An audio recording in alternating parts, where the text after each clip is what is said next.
Hello students, तो Newton's laws of motion में अब आगे बढ़ेंगे। नेक्स्ट क्वेश्चन करेंगे। Question number 14, an object of mass 5 kg is acted upon by a force that varies with position of the object as shown. हमको एक graph दिया हुआ है, force versus position graph.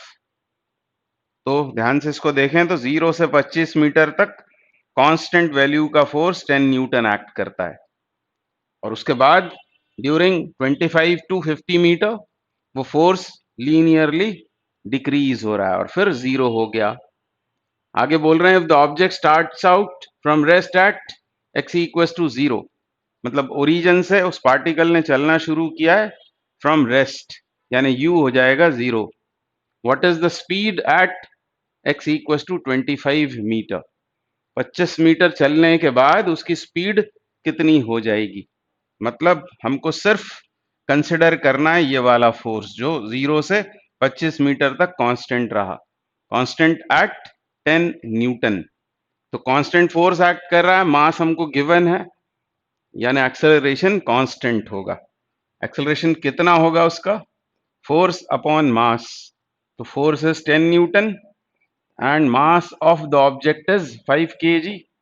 This means acceleration होगा 2 metre per second square, और ये acceleration होगा constant, यानी उसकी मोशन होगी यूनिफॉर्मली एक्सेलरेटेड मोशन। अब यूनिफॉर्मली एक्सेलरेटेड मोशन है तो हम इक्वेशंस ऑफ काइनेमेटिक्स लगाकर और ये फाइंड करेंगे स्पीड एट 25 मीटर। तो कौन सी इक्वेशन की हमको जरूरत होगी? तो हम यूज करेंगे v square equals to u square plus 2as। अब इनिशियल वेलोसिटी 0 है और एक्सेलरेशन है 2 और उसका डिस्प्लेसमेंट 25। तो वी स्क्वायर इक्वल्स टू ये कितना हो जाएगा 100। This means v is 10 metre per second, मतलब 25 मीटर चलने के बाद उसकी स्पीड हो जाएगी 10 metre per second, and so option B is correct. अब अगला क्वेश्चन करें उसके पहले एक इंफॉर्मेशन आपके लिए, वो ये कि बहुत सारे बच्चे मुझे कॉल करके बोल रहे हैं कि लाइव क्लासेस होनी चाहिए, उससे हमको क्लासरूम का फील आएगा। तो नीट 21 या जेई मेन 21 होने तक मैं कई सारी लाइव क्लासेस लेने वाला हूं। तो इन वीडियोस के साथ जो रिकॉर्डेड वीडियोस हैं उनके साथ आप वो भी लाइव क्लासेस भी अटेंड करें, उसमें हम क्वेश्चंस की प्रैक्टिस किया करेंगे और जो कॉन्सेप्ट्स उसमें यूज हो रहे होंगे वो भी साथ साथ में डिस्कस करेंगे। आपकी थ्योरी भी हो जाएगी और आपको इन क्वेश्चंस की प्रैक्टिस भी हो पाएगी। ऐसा एक वीडियो बनाएं जिसमें हम इस बात के लिए भाषण दें कि न्यूमेरिकल्स कैसे सॉल्व करें, उससे अच्छा यह है कि मैं आपके साथ में न्यूमेरिकल सॉल्व करूं, तो वो ज़्यादा फायदेमंद होगा आपके लिए। तो लाइव क्लासेस आप ज़रूर अटेंड करना और सीरियसली उसको अटेंड करना, तो आपको ज़रूर उसका फायदा मिलेगा। नेक्स्ट क्वेश्चन करते हैं। अब बोल रहे हैं dynamometer D is attached to two bodies of masses capital M equals to 6 kg and small m equals to 4 kg. Forces capital F is equals to 20 Newton and small f 10 Newton are applied to the masses as shown. The dynamometer reads. तो dynamometer मतलब ये एक instrument है। इस instrument से हम क्या नाप सकते हैं? तो आप देख रहे हैं यहाँ एक स्प्रिंग दिख रही है, स्प्रिंग में प्रोड्यूस्ड टेंशन को रीड करेगा ये डायनामोमीटर। हमको बताया हुआ है कि कैपिटल एम ये कितना है, यह है 6 kg और स्मॉल एम यह है 4 kg, और ये फोर्सेस शो किए हुए हैं।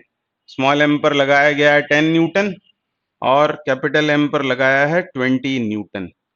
अब होगा क्या, ये फोर्स कैसा है, लार्जर, और ये फोर्स है स्मॉलर। तो क्या होगा, ये वाला जो फोर्स होगा कैपिटल एफ, ये स्प्रिंग के इस एंड को क्या करेगा, एलोंगेट करेगा, स्ट्रेच करेगा, ठीक है, और ये भी स्ट्रेच करेगा 10 न्यूटन।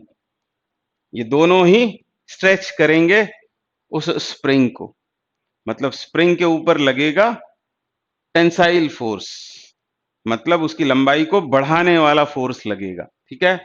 और या तो आप ऐसा बोल सकते हैं नेट फोर्स निकाल लें। नेट फोर्स कितना होगा, ये लार्जर है वो स्मॉलर है, तो larger minus smaller in the direction of larger, 20 minus 10 in the direction of 20 Newton, ऐसा एक फोर्स लगेगा। और यदि इन दोनों मासेस और स्प्रिंग को मिलाकर एक सिस्टम मान लें, तो ये 10 न्यूटन का जो नेट फोर्स है वही होगा एक्सटर्नल फोर्स, और यही प्रोड्यूस करेगा इस सिस्टम में एक्सेलरेशन। तो एक्सेलरेशन निकालने का ये तरीका है। कैसे निकालेंगे एक्सेलरेशन, आप निकाल लो नेट फोर्स, कितना आएगा नेट फोर्स, वो आएगा 10 न्यूटन, किधर, राइटवर्ड्स, और 10 न्यूटन डिवाइडेड बाई क्या कर दो, टोटल मास इन मोशन। अब इसका तो मास नहीं दिया है, ये मासलेस है spring, 6 kg plus 4 kg, net external force upon total mass in motion. तो इस तरह आपको मिल गया सिस्टम का एक्सेलरेशन, कितना आ गया वो, 1 मीटर पर सेकेंड स्क्वायर। मतलब ये सिस्टम इधर मूव कर रहा है, इधर मूव कर रहा है कितने से, 1 मीटर पर सेकेंड स्क्वायर से। ठीक है, एक बात। दूसरी बात ये कि ये स्प्रिंग को जब एलोंगेट होती है, स्प्रिंग को एलोंगेट भी कर सकते हैं, कंप्रेस भी कर सकते हैं। तो जब भी किसी स्प्रिंग की लेंथ में चेंज आता है, कंप्रेशन से या एक्सपेंशन से, एलोंगेशन से, तो उसके अंदर प्रोड्यूस हो जाते हैं रिस्टोरिंग फोर्सेस। जैसे यहां पर यदि ये स्प्रिंग एलोंगेट होगी तो रिस्टोरिंग फोर्सेस प्रोड्यूस हो जाएंगे, इस तरह के रिस्टोरिंग फोर्सेस प्रोड्यूस हो जाएंगे। यदि वो एक्स से एलोंगेट हुई होगी तो ये फोर्सेस होते हैं के एक्स के बराबर। कभी कभी वो दिखेगा F is equal to minus k x, minus बताता है कि डिस्प्लेसमेंट के ऑपोजिट फोर्स प्रोड्यूस होगा। तो इस तरह के फोर्सेस आ जाएंगे। एक्चुअली ये फोर्सेस हैं इन ब्लॉक्स के ऊपर, यानी इस ब्लॉक पर नेट फोर्स कैसे आएगा, वो आएगा 60 माइनस दिस फोर्स, और यही टेंशन है और इसी को ये मेजर करके बतलाता है। तो इस तरह के फोर्सेस शो कर देंगे। अब इसकी इक्वेशन ऑफ मोशन हम बना सकते हैं ना, क्या लिखेंगे, नेट फोर्स कैसे निकालेंगे, 20 लग रहा है राइटवर्ड्स, तो 20 minus T is equal to इसका मास कितना है 6 into acceleration. Net force is equal to mass into acceleration. तो टी कितना आ जाएगा, 20 माइनस 6, यानी आ जाएगा 14 न्यूटन के बराबर। या फिर इससे काम कर सकते हैं, ये है टी जो हमको फाइंड करना है, टी इज इक्वल टू कितना होगा, इसका कैसे फाइंड आउट करेंगे, इसके लिए भी इक्वेशन आप बना सकते हैं। कैसे आएगी वो, T minus 10 is equal to mass into acceleration. तो 10 को उधर ट्रांसपोज करेंगे तो यहां से भी ऐसा मिल सकता है 14 न्यूटन के बराबर। ठीक है, तो इसका आंसर हो गया 14 न्यूटन। तो इस तरह का सवाल आए तो क्या करना चाहिए, एक्सेलरेशन निकाल लेना चाहिए अलग से नेट फोर्स से। नेट फोर्स होगा 20 माइनस 10 यानी 10 upon total mass in motion 1 metre per second square, और फिर किसी एक की हम इक्वेशन ऑफ मोशन से टी फाइंड आउट कर सकते हैं। तो हाल फिलहाल आंसर हो गया है 14 न्यूटन के बराबर। अगला क्वेश्चन करेंगे, फिर से उसी तरह का क्वेश्चन है। Two blocks of masses 7 kg and 3 kg are connected by a spring of stiffness 1000 newton per metre. तो ये है स्प्रिंग कांस्टेंट इस स्प्रिंग का, and placed on a smooth horizontal surface. जिस सरफेस पर इनको रखा गया है ब्लॉक्स को, वो है frictionless. They are acted by a horizontal forces F1 equals to 72, F2 is equals to 32 in opposite directions as shown in figure. When accelerations of the blocks are equal and constant, the extension in centimeter of the spring is. तो इसको कैसे करेंगे, तो पहले तो आप tension निकाल लें कि टेंशन कितना प्रोड्यूस होगा, जैसा कि हमने पिछली प्रॉब्लम में किया था। एक्सेलरेशन कितना होगा, तो एक्सेलरेशन के लिए आप देख लो नेट फोर्स, यह है 32, वो है 72।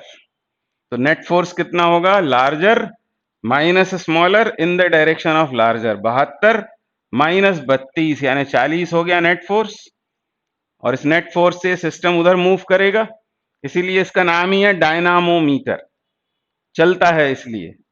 40 अपॉन टोटल मास 7 + 3 यानी 10, यानी एक्सेलरेशन प्रोड्यूस होगा 4 मीटर पर सेकेंड स्क्वायर। अब दिखा देते हैं टेंशन दिखा देते हैं इसमें। तो इस तरह के फोर्सेस डेवलप होंगे इसमें। ये किस पर लग रहे हैं? ब्लॉक्स पर। ठीक है, ब्लॉक्स ने स्प्रिंग पर लगाए होंगे ऑपोजिट डायरेक्शंस में। ठीक है, इस तरह के फोर्सेस लगाए होंगे ब्लॉक्स ने स्प्रिंग पर, और ये स्प्रिंग ने ब्लॉक्स पर लगाए हुए हैं। ठीक है, और यही है टी। तो पहले तो आप टी निकाल लेंगे। टी कैसे आएगा? इसकी इक्वेशन ऑफ मोशन लिख लें तो टी निकल आएगा। ये सिस्टम जा कहाँ रहा है? जा रहा है इधर। किस एक्सेलरेशन से? 4 मीटर पर सेकेंड स्क्वायर से। ठीक है, अब इसकी इक्वेशन ऑफ मोशन यदि लिखना है तो क्या लिखेंगे? तो इसको लिखेंगे हम टी, यहां लिखता हूं टी -32। इधर जा रहा है सिस्टम, मतलब ये बड़ा है, ये लार्जर है, तो टी -32 इज इक्वल टू 7 × 4। ऐसा होगा ना? ऐसा होगा। तो टी बराबर, ये क्या लगाया मैंने? Second law, net force on 7 kg is T -32। Net force is equal to mass 7 × acceleration 4। तो 7 चौक 28 हो गया ये, और 32 इसमें ऐड होगा, तो ये आ गया 60 न्यूटन के बराबर, 60 न्यूटन। पहले टेंशन निकाल लिया। अब हमको चाहिए क्या है? हमको चाहिए extension in centimetre of the spring. तो एक्सटेंशन के लिए, जैसा अभी मैंने कहा था, रिस्टोरिंग फोर्स का फॉर्मूला लगाना पड़ेगा। यह है रिस्टोरिंग फोर्स का फॉर्मूला, F = kx। इसी को हमने t लिखा है, माइनस साइन छोड़ देंगे। माइनस साइन सिर्फ डायरेक्शन को बताता है कि f या t x के ऑपोजिट डायरेक्शन में एक्ट करेगा। तो t = kx। हमको चाहिए एलोंगेशन। तो एलोंगेशन कैसे आएगा? t/x। t कितना हमने फाइंड आउट किया है? 60, और इसको डिवाइड करना पड़ेगा किससे? k से। k कितना है? 1000 न्यूटन पर मीटर। ये 60 किस में आया? ये 60 आया न्यूटन में, तो ये न्यूटन इससे कैंसिल आउट हो जाएगा। इधर आएगा मीटर, मीटर का सेंटीमीटर बना देंगे, तो 100 सेंटीमीटर। ऐसा कर देते हैं, तो 2 जीरोस कैंसिल। ठीक है, ये 10 से ये 6 बचेगा, इधर न्यूटन कैंसिल, तो 1/1 सेंटीमीटर, यानी 6 सेंटीमीटर आ जाएगा x, यानी एलोंगेशन आएगा 6 centimetre. Option C is correct. तो आपको स्टेप्स पर ध्यान देना चाहिए, एग्जाम में इतना टाइम नहीं होगा सोचने का आपके पास में। तो जल्दी से यदि करना है तो इन दोनों सवालों से हमको सीखना क्या है?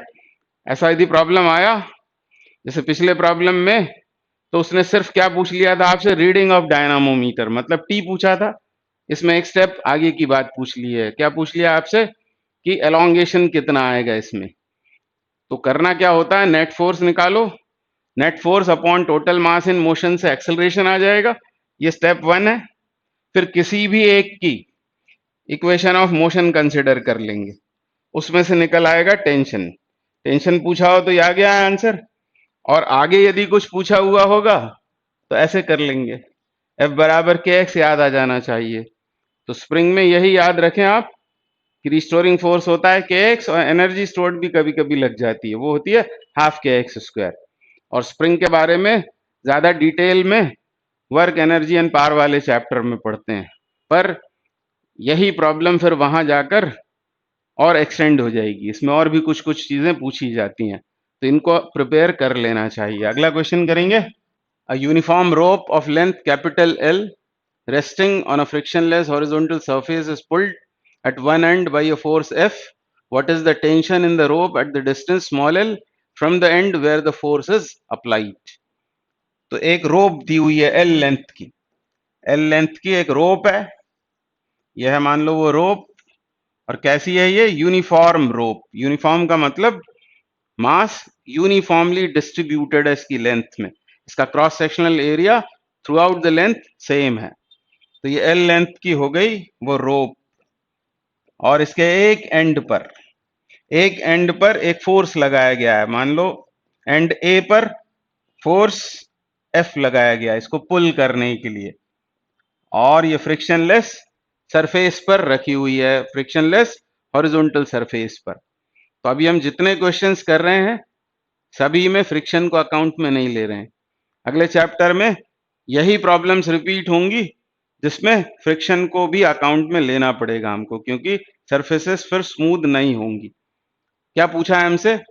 हमसे पूछा है कि इस एंड पर फोर्स F लगाया और जिस एंड पर फोर्स लगाया उस एंड से स्मॉल l लेंथ पर जो क्रॉस सेक्शन है वहां टेंशन कितना है।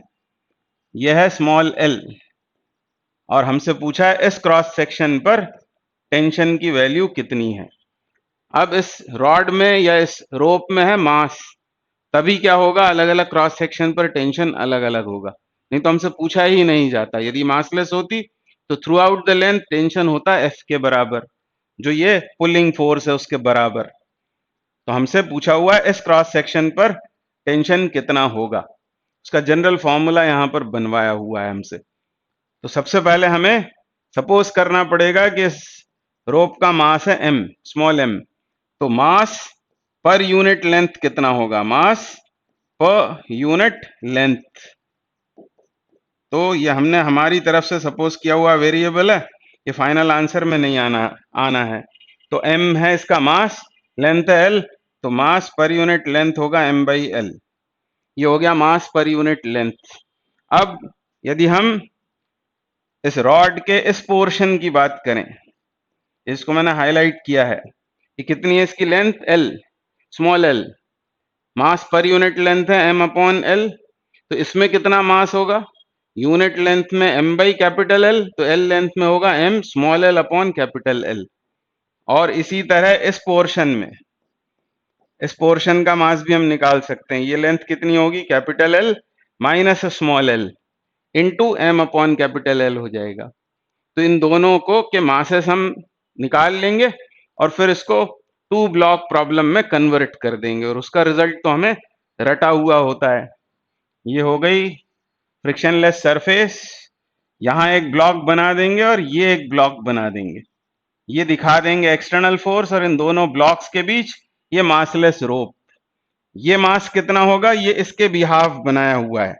मान लो ये पॉइंट है C, तो ये है BC का मास, वो कितना होगा, मास पर यूनिट लेंथ, मास पर यूनिट लेंथ मतलब m/L इंटू इसकी लेंथ, और इसकी लेंथ है capital L minus small l। तो ये कितना हो जाएगा, ये हो जाएगा स्मॉल m/L इंटू इसकी लेंथ।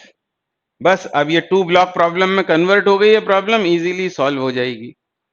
तो हमको चाहिए क्या है, हमको चाहिए यहाँ टेंशन। तो यहाँ बीच में हमने एक मासलेस रोप डाल रखी है, मासलेस रोप डाल रखी है, तो टेंशन इस तरह से शो करेंगे और उसको निकालने का तरीका हमने सीखा हुआ है। टेंशन कितना होगा, टेंशन होगा कॉमन एक्सेलरेशन, और कॉमन एक्सेलरेशन कितना होगा, F upon m, external force upon total mass in motion.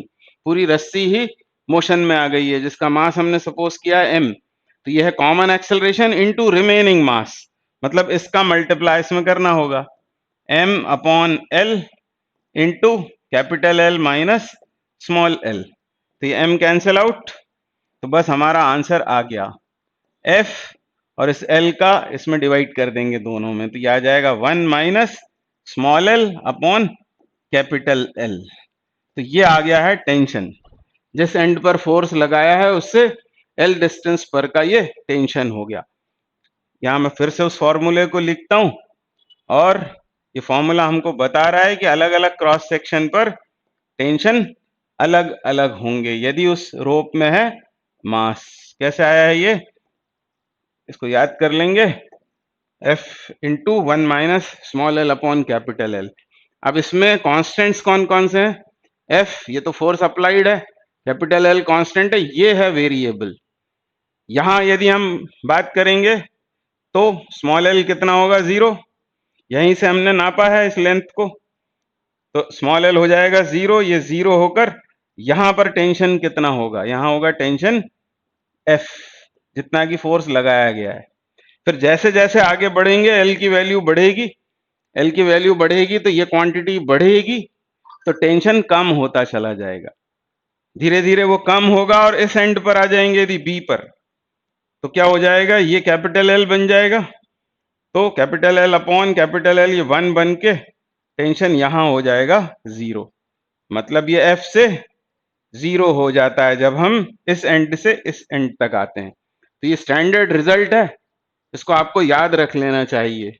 या तो ये खुद टेंशन पूछ लिया जाएगा या फिर इस पर थ्योरेटिकल क्वेश्चन बनाया जा सकता है। तो F into 1 minus small l upon capital L, option D is correct. अगला क्वेश्चन करेंगे। क्या बोला हुआ है? Two identical small masses each of mass small m are connected by light inextensible string on a smooth horizontal floor. ये दो masses दिखाए हुए हैं स्मॉल एम, और इनको रखा हुआ है हॉरिजॉन्टल, स्मूथ हॉरिजॉन्टल फ्लोर के ऊपर। ये भले हम बोर्ड पर देख रहे हैं वर्टिकल में, पर ये रखे हुए हैं किसी हॉरिजॉन्टल सरफेस के ऊपर। A constant force F is applied at the mid point of the string. ये स्ट्रिंग का मिड पॉइंट और इसके ऊपर एक फोर्स एफ लगाया है। The acceleration of each mass towards each other at the instant when the string encloses an angle of 60 degree is. तो इस मिड पॉइंट पर लगाया एफ फोर्स, और जब ये स्ट्रिंग 60 डिग्री का एंगल सबटेंड कर रही होती है तब हमको इन मासेस के बतलाने हैं एक्सेलरेशंस टुवर्ड्स ईच अदर। तो कैसे सॉल्व करेंगे? ऑलरेडी इसमें दिखा दिया है ये टेंशन। जब इसे खींचेंगे तो इन रस्सियों में आएंगे टेंशन, और अब क्या करेंगे? इसको रिजॉल्व कर लेते हैं। टेंशन को रिजॉल्व कर लेते हैं।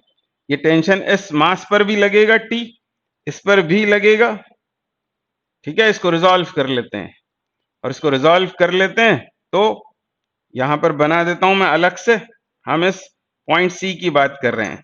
उस इंस्टेंट पर जब ये रस्सी 60 डिग्री का एंगल सबटेंड कर रही है तब ये पोजीशन दिखाई हुई है, ठीक है। अब सी की हम बात कर रहे हैं। सी के लिए हम इक्वेशन ऑफ मोशन बनाएंगे। तो क्या करना होगा? हमको देखना पड़ेगा नेट फोर्स, और उसी के लिए मैंने ये जो टी है, ये हम टेंशन किस पर शो कर रहे हैं? सी के ऊपर। ये दो वो डायरेक्शंस हैं, ठीक है। ये एफ की डायरेक्शन और ये उससे परपेंडिकुलर डायरेक्शन। ये एंगल है 30, तो ये कितना होगा? ये होगा 60, ये भी होगा 60, सिमेट्री है। अब टी का इधर कंपोनेंट क्या आएगा? यहां आएगा टी कॉस 60, और इधर क्या आएगा? इधर आएगा टी साइन 60। इसी तरह इस टी का इधर कंपोनेंट आएगा टी कॉस 60, और इधर आएगा टी साइन 60। ये हम पॉइंट सी की बात कर रहे हैं। अभी सब दिमाग से निकालकर पहले ये सोचें कि जब इस मिड पॉइंट पर फोर्स इधर लगाया टुवर्ड्स राइट, ये है इसका मिड पॉइंट सी, तो जब ये रस्सी 60 डिग्री का एंगल सबटेंड कर रही थी तब की ये पोजीशन है, इंस्टेंटेनियस पोजीशन है। तो सी की हम स्टडी कर रहे हैं। तो सी के ऊपर कितने फोर्सेस लग रहे हैं? एक ये टी, एक ये, और एक ये फोर्स। कितना है वो? एफ। अब हमको चाहिए नेट फोर्स। नेट फोर्स चाहिए था, इसलिए हमने रिजॉल्व किया, इस टी को रिजॉल्व किया। ये 60 है तो इधर कंपोनेंट इसका टी कॉस 60, इधर टी साइन 60। इसको भी किया, टी कॉस 60 टी साइन 60। अब ये दोनों तो कैंसिल हो जाएंगे और ये दोनों ऐड हो जाएंगे। ये हो जाएगा 2 sine 60, 2 T sine 60, 2 T sine 60, ये वाला फोर्स। और ये फोर्स है एफ। कैसे हैं ये? ऑपोजिट डायरेक्शंस में। तो नेट फोर्स कितना होगा? नेट फोर्स होगा 2t साइन 60 माइनस एफ, या एफ माइनस 2t साइन 60, कोई फर्क नहीं पड़ता। तो 2t साइन 60 माइनस एफ, ये नेट फोर्स, और net force is equal to होगा मास इनटू एक्सेलरेशन। और ये तो पॉइंट है, इसका कोई मास वास तो है नहीं, तो इसको जीरो कर लिया, इनटू एक्सेलरेशन ऑफ सी। इस तरह हमें क्या हुआ? ये जीरो होकर 2t साइन 60, साइन 60 इज √3/2, √3/2, ये 2 cancel out, is equal to F. यानी हमको t की वैल्यू पता लग गई, f अपॉन √3। ये है टेंशन, ये है टेंशन f अपॉन √3। अब इधर आते हैं, ये टेंशन हमने निकाल लिया है। कितना है ये? f upon √3। जो इस सी पर लग रहा है इधर और इस मास स्मॉल एम पर लग रहा है इधर, इस डायरेक्शन में। अब इसका कंपोनेंट हमें इधर निकालना पड़ेगा। ये तो है फोर्स, और फोर्स डिवाइडेड बाई मास कर देंगे तो क्या आएगा? एक्सेलरेशन। तो आएगा एक्सेलरेशन। तो एक्सेलरेशन कितना होगा इसका, स्मॉल एम का? इसका एक्सेलरेशन यहां लिख देता हूं मैं, देखो टी है एफ अपॉन रूट थ्री, और यदि मैं इसको एम से डिवाइड कर दूंगा, क्योंकि मुझे इसका एक्सेलरेशन बताना है दूसरे इस मास की तरफ, यानी इसको हम डिवाइड कर देंगे स्मॉल एम से, तो F upon m root three. ये एक्सेलरेशन लिख दिया अब मैंने, नॉट फोर्स बट एक्सेलरेशन। अब ये 30 है, ये 90 है, तो ये होगा 60। तो इसका इधर कंपोनेंट निकालना है, बस ये हमारा आंसर होगा। इसको अलग से बना देते हैं यहां पर। ये देखो ये हो गया, कितना है ये? F upon m root three. ये एंगल कितना है? ये एंगल है 60, और इसका इधर कंपोनेंट चाहिए, और ये ना भूलें कि एक्सेलरेशन ही है। तो इसमें बस और किसका मल्टीप्लाई करना है आपको? कंपोनेंट ले रहे हैं आप एक्सेलरेशन का, ये है नेट एक्सेलरेशन, और एक्सेलरेशन का आप ले रहे हैं कंपोनेंट इस डायरेक्शन में। तो इनटू क्या करेंगे? cos 60, यानी f by small m root three into cos 60, cos 60, और cos 60 इज हाफ, यानी ये बन गया f अपॉन 2 रूट थ्री एम। ये हमारा फाइनल आंसर हो जाएगा, f अपॉन 2 रूट थ्री एम।